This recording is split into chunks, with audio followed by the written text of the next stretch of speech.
Hello, cozy friends. How are we doing? 2025 seems to just be flying by.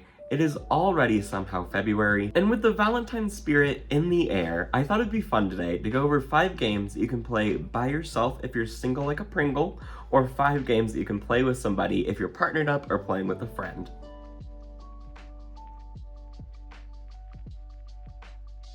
We'll first go over the 5 games that I thought would be great to play by yourself, have a cozy night in, and I really picked these games because they either had an amazing story, an amazing world to get lost into, or even give off some of those Valentine's romancy vibes. And the first game on this list is A Short Hike. A Short Hike's simple premise has you playing as a bird trying to get to the top of a very massive mountainside. As you hike, climb, or fly your way up the mountainside, you're also met with a lovely cast of NPCs who are either on the marked trails or kind of off the beaten path that really help the story come together. If you wanted to, you could beeline it to the top of the mountain, and I'm sure some speedrunners probably have done that.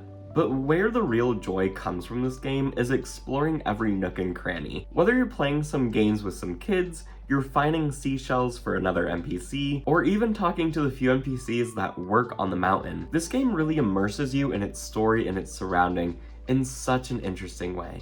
I did get overwhelmed once or twice kind of deciding where to go, because it doesn't limit you. If you're able to climb a cliff, you can climb a cliff a little bit early, or you can go down another path that you haven't explored before, but I feel like that only adds to the immersion and adds to the fun. The next game on this list is Spiritfarer. Spiritfarer is a cozy management game where you play as a boat captain of sorts to the deceased, and as you build up this boat and as you explore new lands, you help these spirits pass on to the afterlife. Now, I've only picked this game up recently, so I haven't played through it all, but what really drew me to this game was other people talking about it. I've heard countless people talking about how many hours they spent in the game, how much they loved the story, and how much the story really impacted the way that they view the world. Whether you're talking to the NPCs about their life or about their afterlife that they're maybe ready or not ready for yet, or if you're exploring the many areas and gathering up resources, Spiritfarer's beautiful art style and engaging gameplay have me coming back again and again. Now, where the last 2 games on this list had you kind of being more introspective, having you immersed in the story, the next one on this list has you just having a great time. Untitled Goose Game is one of the most chaotic but fun times I've had playing a game in a very long while. Whether you're stealing a toy from a child, stealing something from a shop, or stealing something from a farmer, all of it has you very mischievously running through the town, completing these tasks. And I think the tasks were my favorite part about this game because they give you such a simple sentence of what to do and no real step-by-step process on how to do it. This game is also on the shorter side, but I promise you that does not hurt how much fun you're gonna have. With the next game on this list, we're getting into the more Valentine's romance vibes with Fields of Mistria. Now, this game currently is only on PC and it is an early access, but they could release this game as is, and I would pay full price for it. Fields of Mistria is a very anime-inspired pixel art farming sim with just a touch of magic. Now, it is very similar to any other farming sim that you have out there, but what I appreciate about Fields of Mistria is the amount of polish and the amount of care that goes into the gameplay.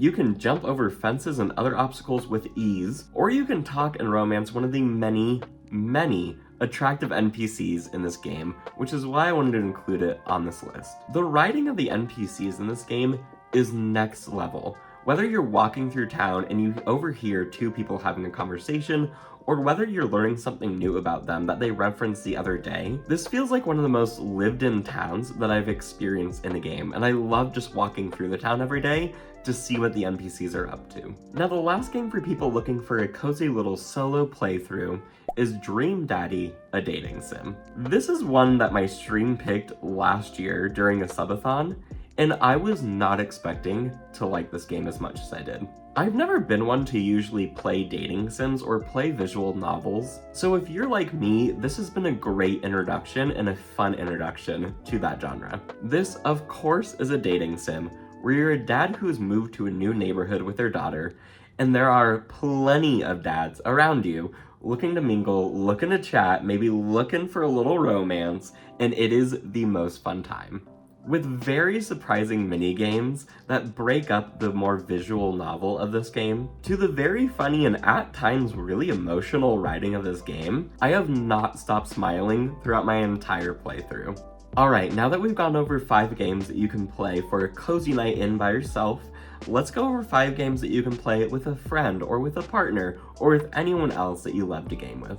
Now the first one on this list can be played by yourself too, so that's why I wanted to put it first, kind of as the in-between of these two lists, and that is The Gardens Between. This game can almost be described as like a beautiful visual novel in a game setting. With absolutely no dialogue in it, it really immerses you in the world and in the story that it's wanting to tell. And in this game, you are 2 people recounting your memories from the past, but every memory is a new grand scale puzzle that has you forwarding and reversing time in order to solve it. And even though this game can only be played with one player or one controller, I put this game on the more co-op side of my list because this is such a fun game to try to solve with someone else. I played this game once with a friend and it was so much fun to talk things out, to see where we needed to rewind or fast forward, and figuring out the puzzles ourselves, and then learning more about these people's memories.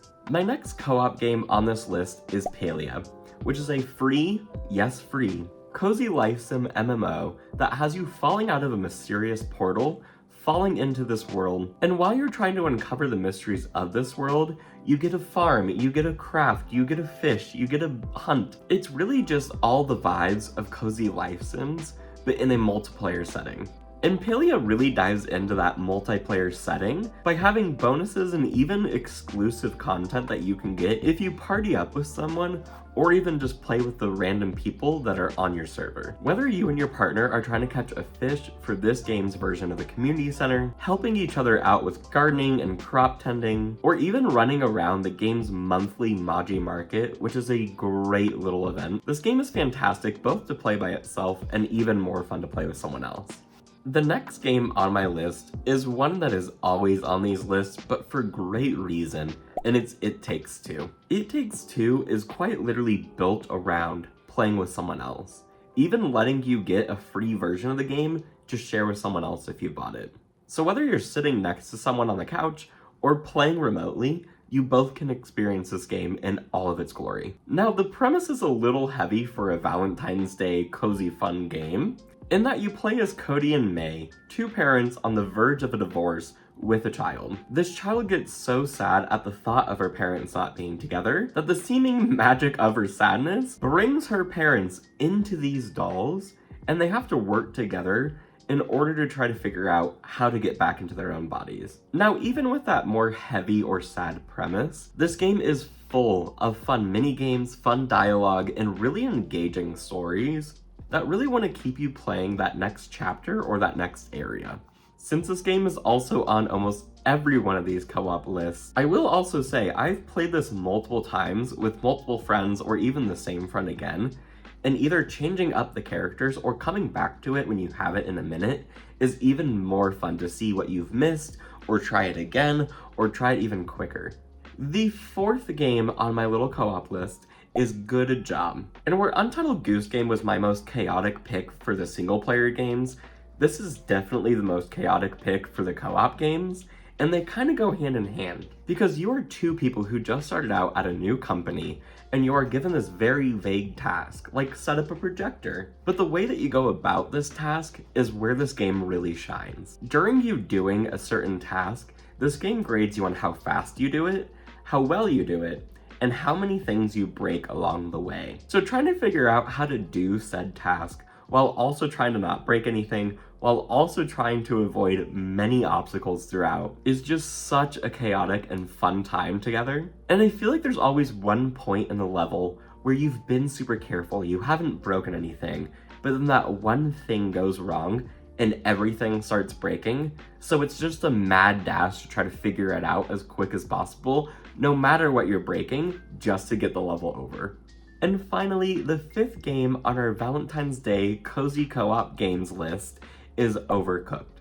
Overcooked is really a game that I can go back to with any partner that I'm playing with, and it makes it such a fun and unique experience. In this game, you play as characters that are just tasked with running a restaurant. Whether you're getting ingredients, you're chopping up some vegetables, you're cooking some meat, the premise is simple, but where you're cooking that food really is where this game shines. You could be cooking food in a hot air balloon in stormy weather, you could be throwing ingredients across a river, or you could be running around a magical dungeon, but either way, it's going to be such a chaotic time. You also have such limited time once you get further in the levels to achieve your goal, where I feel like there's also a point in this game where you pause the game at the beginning of a level and you reassess what's going on. You talk with your partner about what they need to do, about what you need to do, about the game plan for this level, and you execute it to perfection.